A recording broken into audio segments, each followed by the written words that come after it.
Welcome to Book Crew. We are on KCCC, 9:30 a.m. in Carlsbad, New Mexico, on Mondays at noon. We're available on YouTube and Rumble under the Task Force Geek banner. And by the time you hear this, we'll be on every major podcast aggregator out there. I am writer and marketing Jedi Dark Hooper, and I'm joined as always by author and editor Beth A. Freely. How you doing, Beth? I'm doing good, Dirk. How's Mondays helping you out today? Oh, it's busy. It's Monday. Today is busy, but I think maybe the most important thing about today is that after being sick for a couple of weeks, I'm feeling pretty good today. I'm feeling pretty strong. Mm-hmm. Good. So that's fine. Finally getting over that, and I like that. That's a good deal. What I want to talk about during our introduction section today is, once again, I'm going to mention Angel Nix, which is funny. I don't mean to mention her every doggone episode and stuff, but she put out a post that I thought was very interesting on Facebook, and the post said something to the effect of she was going to stop putting so much politics on her author account. Mm-hmm. And she said that she had multiple releases and that they didn't get the attention that she expected because she was talking politics. So let me say that underscores something I think is very important, and that I try to tell people when I'm giving them marketing advice. And you've probably heard this before, mm-hmm. but when you're talking about marketing, it's best to stay away from politics and religion. Oh, and yeah. Here's the reason why, and I know that some people are like, but I'm so angry, and all that sort of stuff. But let me just say that with politics, no matter what side of the aisle that you're on, whatever you're advocating, there's 40% of people on one side of the aisle, and there's 40% of people on the other side of the aisle, and then there's 20% that's in the middle, and they fluctuate. Mm-hmm. Even if the 40% that agree with you hear your message, there's going to be some people that are going to be turned off because they're like, why is this author talking about politics here? I want to hear about their novels. Yeah. Yeah. So you alienate 60% of your audience when you're talking about politics. I don't want to lose 60% of my sales. And in addition to that, I think the most important thing, if you just really want to fight the power, you really want to stick it to the man, wouldn't it be better to sell someone your book and have them read your book, which includes your politics in it, where you can convert someone with your words and your passion and the way that you reason through your themes and your subject matter? Mm-hmm. Wouldn't that be more powerful than turning someone off on whatever silly, look, I don't care who's in the office, whatever it is, it's distracting. It keeps people from hearing the most important thing to you, which is what you're creating and putting out there. And, right now with Amazon, with everybody so anti-Amazon because, that's a good example part too. Part of that group and this, that, and the other thing. You want to stick it to the man, get them to buy your book on Amazon. Yeah, look, Beth and I talked about this the other day. Again, I'm not making a value judgment on the politics, but realize that, and this is a good example, when you aim the missiles at Amazon, that the target that you're aiming at, it doesn't affect them at all. Mm-mm. They are not affected in the slightest. But small potatoes like me literally like get any affected. indie author. Right. Well, I don't want to name any Yeah. names, but all of us who are, fighting tooth and nail for every single little piddly sale that we get, we are affected directly. I can tell you that over that period of time when they were doing the Amazon boycott for about a week and a half, and then sales went to zero. So it affected me directly. Yeah. And afterward, they lagged for a long time as well, which is what forced me to go wide. Because I'm like, if people are going to go after Amazon, I still got to sell books. If I want to do this for a living, I got to sell books. And here's something else to think of. I am wide. I've always been wide, but the shared series that I've been part of, my ebooks are KDP only. And I was actually starting to get sales based on, I was getting sales on my wide stuff that wasn't KDP because of the KDP sales.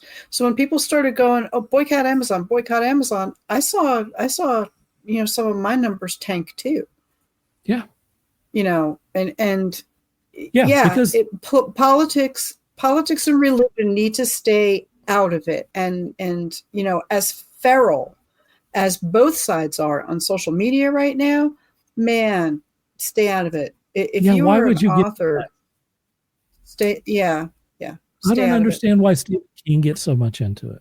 Now that's a guy who's probably immune, like he has FU money and it doesn't matter. But why do that? Why even bother? Just talk about your projects. Yeah. I just don't. Yeah. So anyway. Yeah, because people even on his social media, they want to see, what's your next book? What's your next movie? What's the next thing you're working on? We don't care what your political stance is. No. And we want to know what you're working on. Yeah. No. And I want to make one final plea here. There's only so much oxygen that you have. Unless you are Stephen King, that guy can burn oxygen because he has millions and millions of viewers and 50 years of, hit books and movies and television shows. So he has oxygen to burn. But if you're a little independent author and you're trying to get the word out about your stuff, why burn your very small amount of oxygen on politics when the people who are following you want to hear about your characters and about what you're working on right now and about how sales are going and, that sort of thing. That's what people are following you for. Put your oxygen towards that. That's all I got. Hey, speaking of putting oxygen towards promoting, why don't we bring our guest on? Let's promote someone who's released 146 books within this year.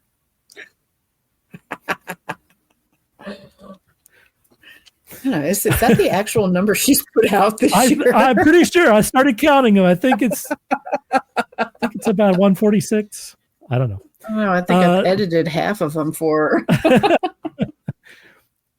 Stephanie Swann, our upcoming guest, writes across genres. She lives with her spouse out in the country. She has chickens and cats and is passionate about all things flowers, food, bees, and trees.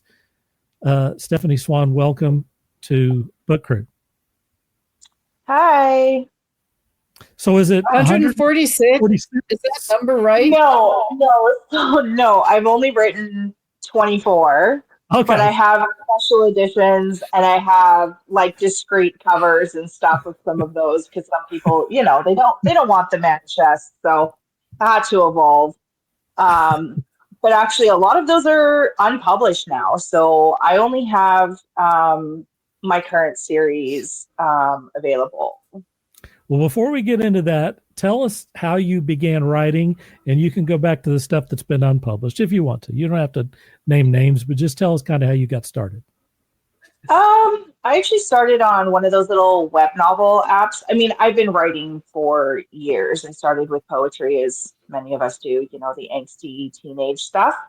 And then I started writing short stories for my friends, and they really liked it. That was that. I had plans to, do other things with my life. And I became a mom and a stay-at-home mom. So I finally had time to start pursuing my dreams, but I knew nothing about being an author, how to publish. So I started writing on some web novel apps and started gaining a little bit of readership and learned a lot about how to write good characters. And then I moved from that into self-publishing. So that's kind of my start in how I ended up here. How long ago was that? That was 4 years ago. Okay. So I've been self-publishing, well, maybe 5. Yeah, so I've been self-publishing on Amazon now for 3 years, or like writing, and then my published date, I think, is 3 or 4 years ago. Did you start during COVID? I did, yeah. It hit us financially really hard. And being a stay-at-home mom, we're one income family, so I wanted to do my part and help my husband. So I wanted to use my gifts, as my mother would say, to see if I could maybe make a go at this. The reason why I ask is because we just talked the other day about how COVID was kind of a creative earthquake, because a lot of people, circumstances changed for a lot of people, and people who would maybe had time to run around or do something else, suddenly they were stuck at home. Or like in your case, you were looking at maybe creating another income all of a sudden. Or there might have been other circumstances that just kind of forced people into, maybe it was, it's now or never. Maybe people thought, why don't I, go for it, and stuff. But it seems like that there were a lot that we have so many origin stories of authors that began in 2020, which is really, obviously that whole era was terrible and tragic, but it really led to a lot of creativity. It did. It absolutely did. I even learned how to bake, which I think, 1 in 10 people did during that time. Right. So, yeah, it was. I mean, it was good for me creatively, for sure. Hey, baking's creative. Come on. I started sidebar. I started a baking exchange, actually, because I noticed a lot of people, because they lost their jobs, couldn't afford basics. And because I learned how to bake sourdough, I would bake in exchange for like anything they had in their pantry that would help me continue on baking for the next person. Nice. And I ran that for about a year. It was a lot of work, but it was amazing. So yeah, just fun, creative outlets, I guess. Nice. I like that. Tell us about your Shattered Soul series. What are the books in the series and what's it about? Yeah, so like I said, I unpublished my whole backlist. So this is the only series I have out right now. It's kind of hard to explain.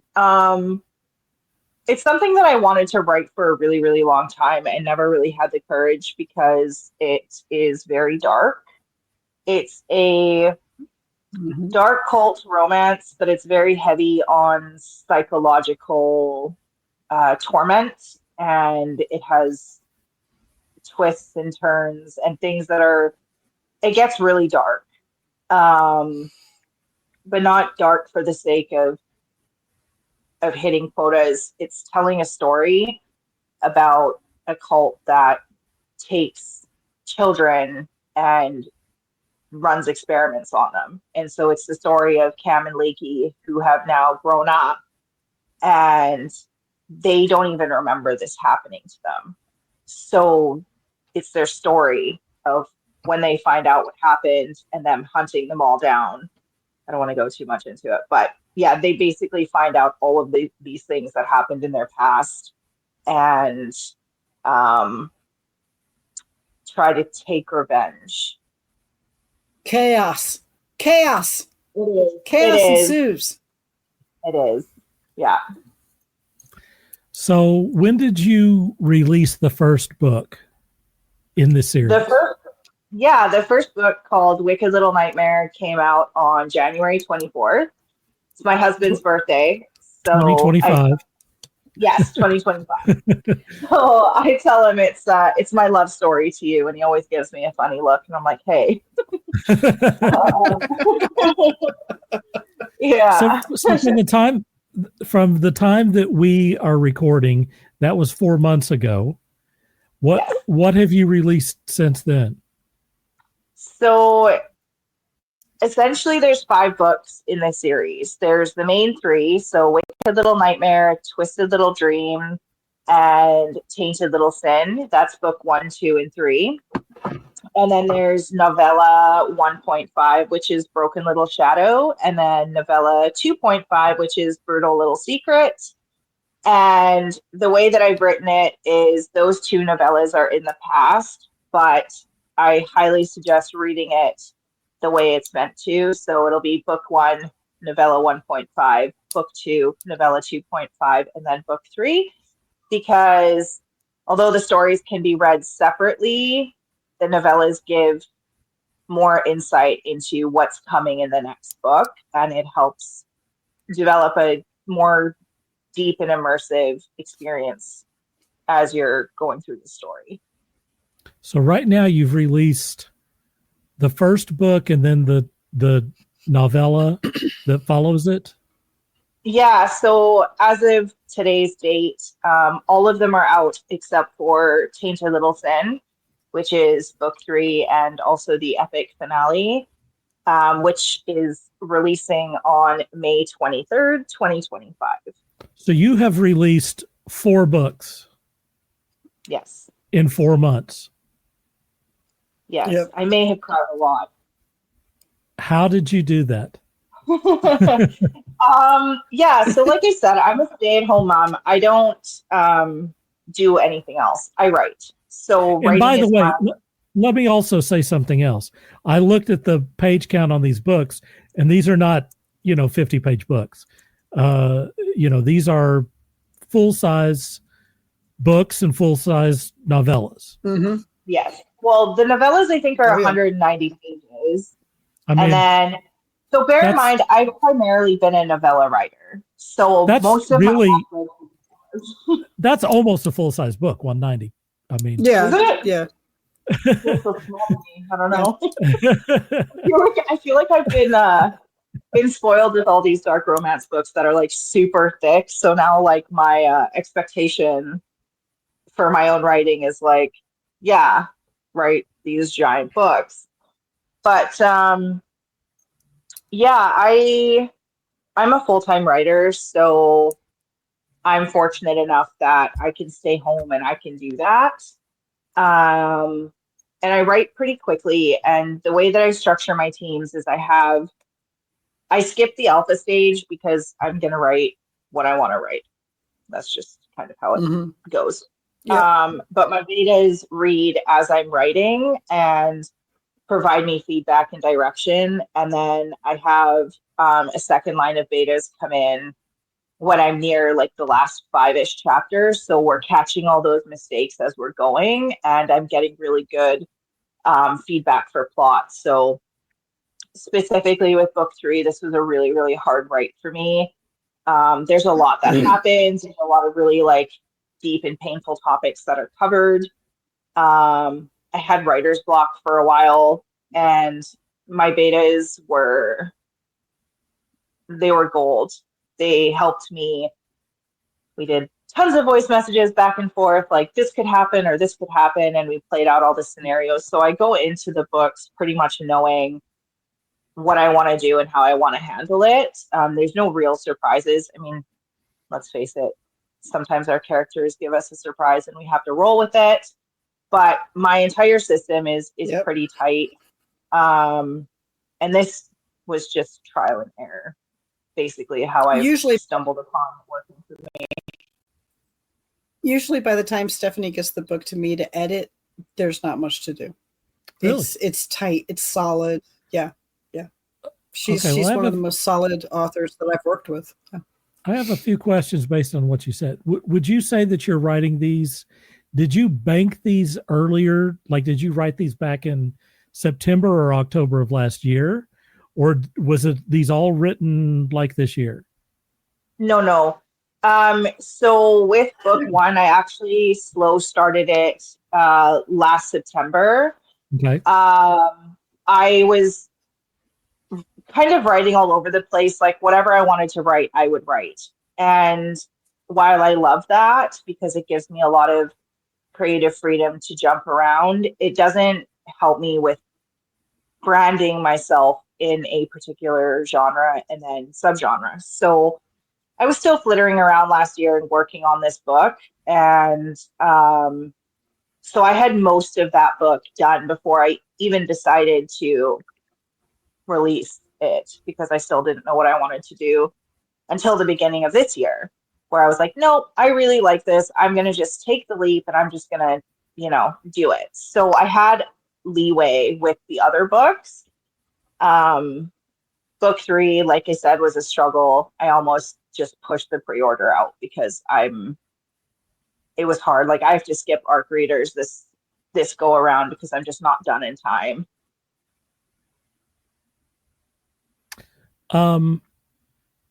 You said that, I think it's very interesting that you're having readers read your book. You have two teams of readers that are reading your book as you write it. That's very unusual. Yep. So how did you connect with these readers, and how many people are we talking about here? So the people that I trust with my raw manuscript, particularly holding, onto my ideas and people that I bounce all those like deep thoughts with are people who have been with me for a really long time. Some of them have been with me since the beginning. And if they have time, like I open up like 2 or 3 beta spots per book. I like to have the same set of 2 or 3 for this whole series because it is so intricate. I have added a couple new betas that are people that I've known for a long time, but they've read the whole series. Yeah, so it's like 2 or 3 to begin with. They go chapter by chapter. I let them know when it's uploaded. Like let's dig deep into this, get your feedback, and then the second set's closer to the end, and I have my PA who's fantastic. She's read through the book 3 or 4 times. She's listened to it. She's making sure that everything's as tight because she knows my vision. We talked extensively about it. So it helps streamline your process when you have people doing it alongside you rather than at the end, because what I was finding doing it the traditional way was there was a lot of plot holes that we were missing.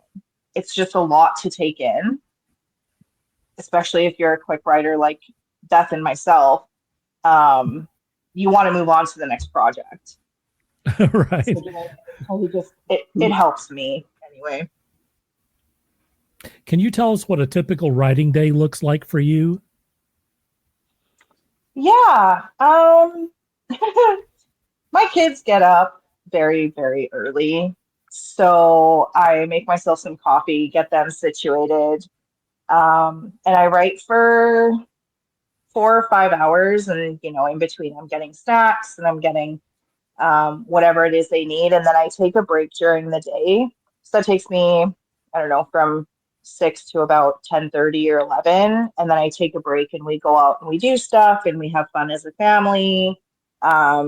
We do their learning. And then we come back, and depending on whether my husband's home or not, I can start writing again. And there's days where I'll be writing for 12-ish hours because when they go to bed at 7, then I can write from 7 until 12 if I have to, or if there's less that I need to get done or more. And I'm just really thankful that, my husband will, if I have a deadline like what's coming up, he will take over for me so I can sit there for 12-hour stints and get it done. Stephanie, you're a machine. Yeah, I don't know. I love writing. I'm so ADHD that it's like, it's the one thing that I've been able to hyper focus on for so long. And it's because my own mind fascinates me. I don't know how else to explain it. It's just like these characters become real people to me, like people I deeply care about, and I want to know what's going to happen. I'm not going to lie, I do get burnt out. I got really burnt out last week, which was why this time away that I took was really good. And now, of course, the stress is back that I'm, behind again. Oh, of course. Yeah. But, I do it to myself, How do you approach character development? Do they come to you just fully formed, or do they evolve as you write? They evolve as I write, for sure. I had gone into this series with Cam and Lakey being stone cold psychopaths. And I was like, these are these characters. This is the story I'm telling. But it has not ended that way at all. Like, they have really, I'm not going to say that they're not stone cold psychopaths. They are, but they understand why they are that way. And they have a lot of self-awareness, and that anger and everything that they're holding inside has a place to go. But I don't know how to explain it. They've changed. Yeah. They've morphed. That's how I always phrase it. My characters morph. Yeah. Yeah. If you go to your link tree, and I've shared the link several times, you have a thing to join your street team, and it takes you to a website called Booksprout. Can you explain what Booksprout is and kind of how you use it?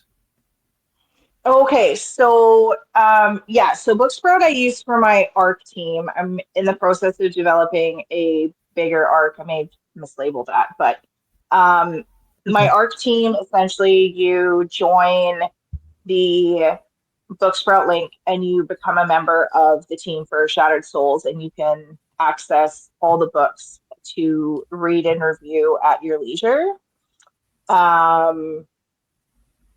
It's a pretty simple process. I used to use BookFunnel for art deliveries, but there's a lot of piracy happening right now, so I felt like really, yeah. And you think, and you say there is, and you say it might be BookFunnel that's causing that? No. I'm definitely not blaming BookFunnel. I just think that Booksprout's a little bit more secure in the sense that there's more steps that you have to go through to obtain the book. Okay. That's important. From my understanding. Yeah, and also I can see you can track who reviews okay. more easily. So used to have a ton of spreadsheets to like track this. I may get on this. I don't have time. I honestly don't have time, and it's not a task that I want to pass to my PA because she doesn't have time either. Right. With Booksprout, you can see like your team. You can see, let's say Beth signed up. It says Beth has downloaded the copy of Wicked Little Nightmare. Beth has not reviewed in 3 months. So then okay, maybe she's not interested, and I can pause the ability for her to join other reviews on my Booksprout page, so that it's not, because ARC reviewing is a commitment. Sure. And while I understand that people get busy, I am extremely flexible with people. I love my readers. I love my ARC readers, and I respect that everybody has things that come up. But I also notice that if you're constantly picking up copies of my books and not leaving reviews, that just kind of feels icky to me. Yeah. It's a little questionable. Yeah. For sure. Yeah. And Booksprout's great at you being able to track that. So I love BookFunnel for a lot of things, but Booksprout for ARCs, I highly recommend it. Very cool. Yeah, very cool. I'm going to go check it out. What authors or books have most influenced your writing style? Oh, good question. I don't know. I know it sounds kind of weird, but it's more psychology, like the more not self-help, but like textbook stuff. I studied neuroscience in university, and I really like the study of the human brain, and I kind of nerd out about it, and I like seeing how people I guess seeing how people react when there's this character who does really bad things, and then we justify it because, oh, but this happened to them and this happened to them. I like to see how people react. So a lot of this series in particular is rooted in that kind of gray area, I guess, of psychology. I don't know if I'm explaining this right, but Oh, you're I doing don't. fine. No, it makes sense. I don't have, yeah, like I don't have a specific author that I really fangirl over. I mean, I love Carissa Broadbent, but she's fantasy, so there's no crossover there. Um, yeah, and I love my fellow indies, and big shout out to you, MK Richburger. Love you. MK. Who do you imagine is your ideal reader when you're writing? People who like to take deep dives into the darker side of life.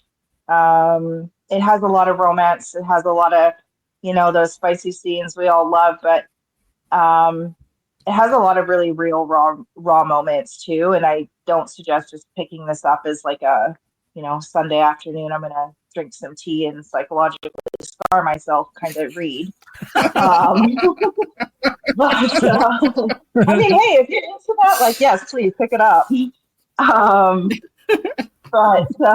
Yeah, I think my ideal reader is somebody who understands that there's a lot of really dark things that happen in the world. And I've had readers message me like, you made me sob with this.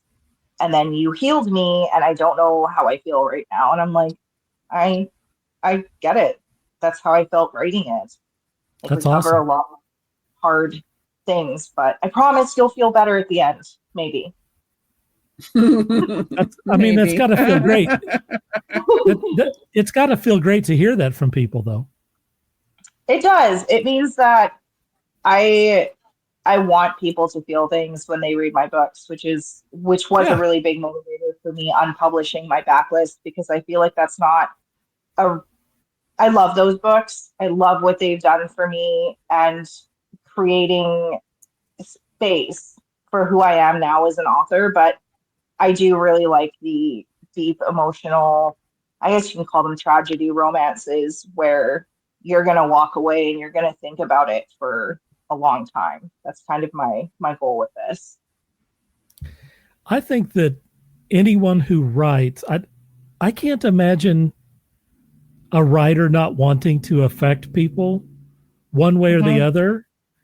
Whether it's you want to make people happy or sad or thrilled or whatever it is. I think that's the mark of a good writer, is that you affect people, however that is. And so that's always a big compliment when someone says, wow, that really affected me so much. That's wonderful. It's just words on a page. Isn't that amazing?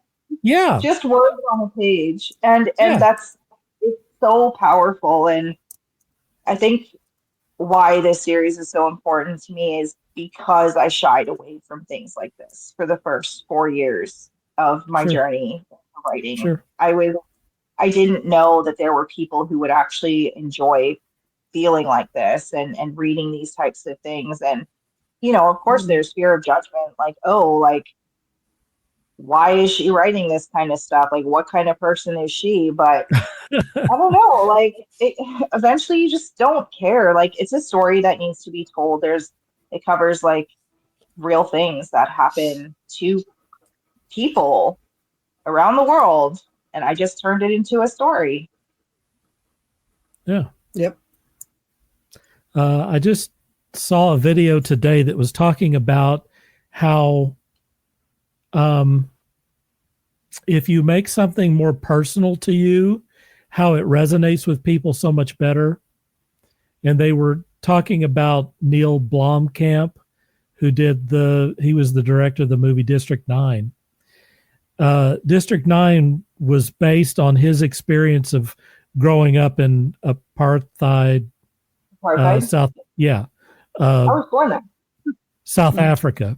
But he made it about aliens. Really? I didn't know that. Yes. And so it was very much personal to him. And then if you look at the next couple of films that he made, like Elysium, and there was another one, Chappie, it didn't hit as hard, although it was a higher budget films and it was with bigger actors and that sort of thing, but it wasn't as personal. The story wasn't as personal to him. And I think that if you dare to put something out there that means more to you, even if it's not something that's a direct corollary to whatever it is that you're writing, but it comes from a place that's more personal, I think it hits harder. It does. I agree. I mean, you can see that in my earlier works versus now. You can see that, and I've had that comment from the people who've been with me from the beginning. They're like, Stephanie, you found your voice, like you found what you're passionate about writing, and you can see it's night and day. And I also think that helps with wanting to sit down and write, like wanting to get these words out and interacting with people, and like building those connections and relationships. Like I'm all about, like, if people message me, like really connecting with them. I love hearing from people, whether you loved it or not. Like I like connecting and building that community. Sure. Yeah, I think you have built that community. I don't think there's any doubt about it. So congratulations. That. Thank you. All right. Well, I told you this would go quick, and here it is. Tell us where your books are available and how they can find you. I am an Amazon exclusive writer, so I am in Kindle Unlimited. I do have my paperbacks up on Amazon as well. Feel free to check out my link tree. And of course, I'm on Facebook. I'll be the one posting the memes. She always does. I love my memes. That's awesome. Well, Stephanie, thank you for being on the show today. Thank you for having me, you too. It was fun. For sure. All right, Beth, tell us where to find you. You can find me the usual haunts: Twitter, Facebook, Instagram, at BA Freely or Beth A. Freely. And if you can't remember that, just go look on my link tree at BA Freely, and that's Freely. You can also find my books on my website at BethAnnFreely, BethanneFreely.com, or you can find me at the Muses Funhouse. We could have a competition where Stephanie and Beth try to create books faster than each other. We could have like a. Oh, we already do that. We could have like a scoreboard and show who's publishing which books, and have a big contest. We'd have a book out a month, wouldn't we, Steph? We would. I mean, we do have those shared worlds coming up, so maybe we'll try. Yes. All right. If you want to find me, I'm at writeworks.dirkhooper.com. You can find my pen name at asherlake.net. I'm at themusesfunhouse.com. On X, I'm at Dirk Hooper Plus. That's Plus. And on Facebook.com, I'm Dirk.Hooper. Before we go, I want to say that Beth A. Freely is offering editing and book trailer services, and I'm offering author branding and social media management at themusesfunhouse.com. And I'd like to invite everyone to join and participate on our new Book Crew Facebook group. You get updates about the show, insights from working authors, including Beth and me, and post about your own book projects. It's facebook.com/group/Book Crew Podcast. Join and tell your author friends, please. Thanks to our guest, Stephanie Swann. For Beth A. Freely, I'm Dirk Hooper saying, dream hard.